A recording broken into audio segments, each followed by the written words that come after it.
Folks, it is week number 9 of Dana White's Contender series, and we have an all-time fight here. Notice I didn't say all-time great. This is a fight that will take place for week number 9. Well, presumably it'll take place. This fight's been thrown apart, shuffled, taken back apart, re-put back together. It's been patched together so many times you'd think it's like a skin mask from Leatherface at this point. But what we've got here is an absolute mess of a fight. And I'm going to do my best to break this down for you because I care about you people. I care about you. I do this for you. I'm going to do my best. But just please, trust me when I say that this is a mess. We're going to talk about a fight at 170 pounds between Donavon Hedrick, who is stepping in on, relatively short notice, to take on Felipe Diaz, who was already scheduled for this multiple times against multiple different opponents. This is, I think, opponent number 3 or 4. Could be 4. I think it's at least 3. It's been a mess.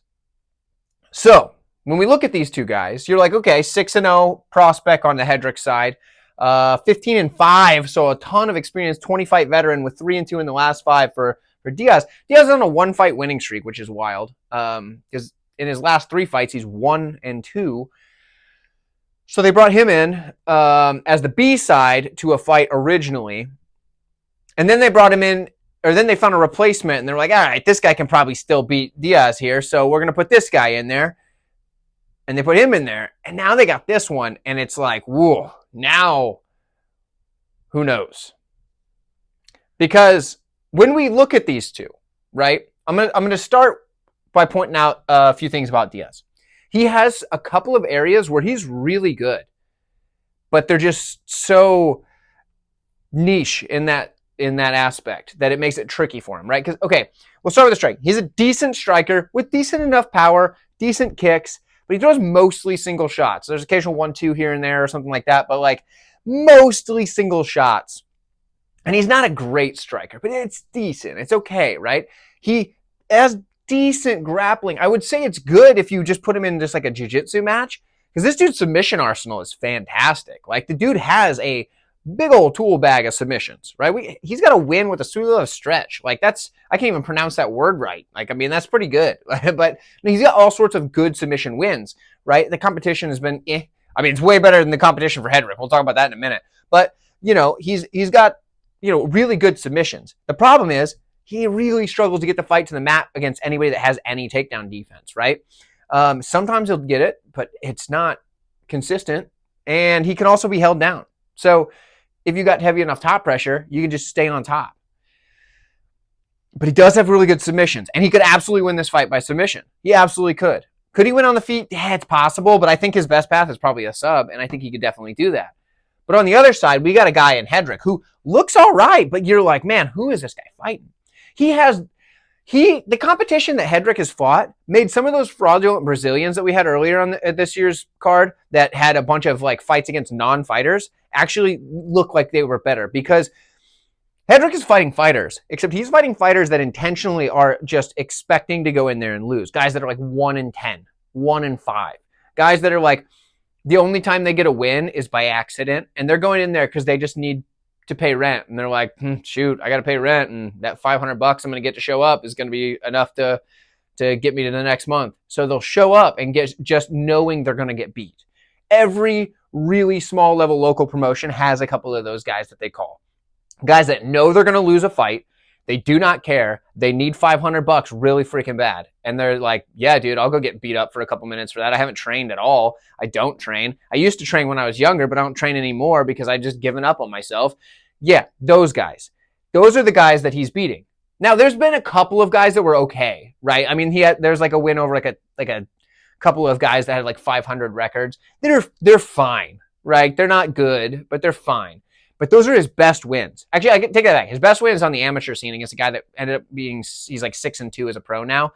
But then again, the 6-2 is over the same type of competition that this guy's fighting. So it's like, you see this stuff. I write these things that look good, but like, it's against people that are just letting him do these things. Now you can see some glimpses, and you understand. You don't like, I understand you can see like good skills against bad people, but at the same time, He's getting no resistance. None at all.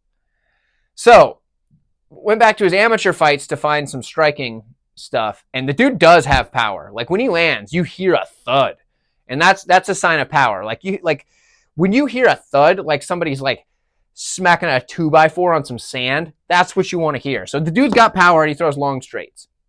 That I can tell, right? Now, can he do that against somebody that's actually got a pulse? I don't know, but it looked good.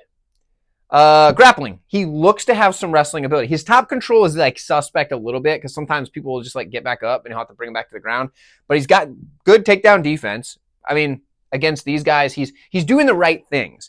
But it's easier when they don't have any takedown ability. But then again, Diaz doesn't have any takedown ability either.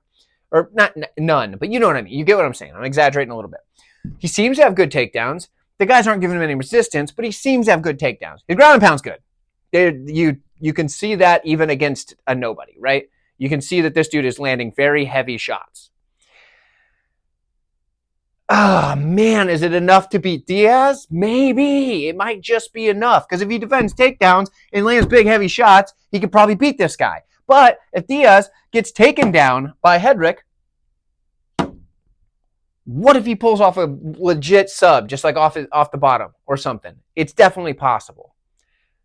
I do not advise anyone to feel confident about this fight. And I don't feel confident about this fight, but I have to make a pick, and I do it for you guys. I'm going to take a shot on Hedrick because I think that the physicality is going to be enough. And, oh, that feels dirty. This is his best competition by like a mile. This dude, Diaz, could beat everyone in the 6 wins that Hedrick has beaten one after another. Now, so could Hedrick, but like the point, like just literally one after another, 6 in a row in the same night. It's just, that's what we get this season of the Contender Series. This is why I tell you guys that if you got a connection with the UFC, please let them know. I will gladly help them out next season. I will find them the prospects. I will find them 5 fights for every single card with a backup fighter for every single fight. So they have a full slate of prospects for all 10 weeks of the Contender Series next year, just so we don't have to have any more garbage. Rentor, thank you guys. If you've enjoyed this, like the video on your way out and check out the rest of the videos in week number 9's Dana White Contender Series playlist. It should have already popped up on screen. So I will see you in one of those videos.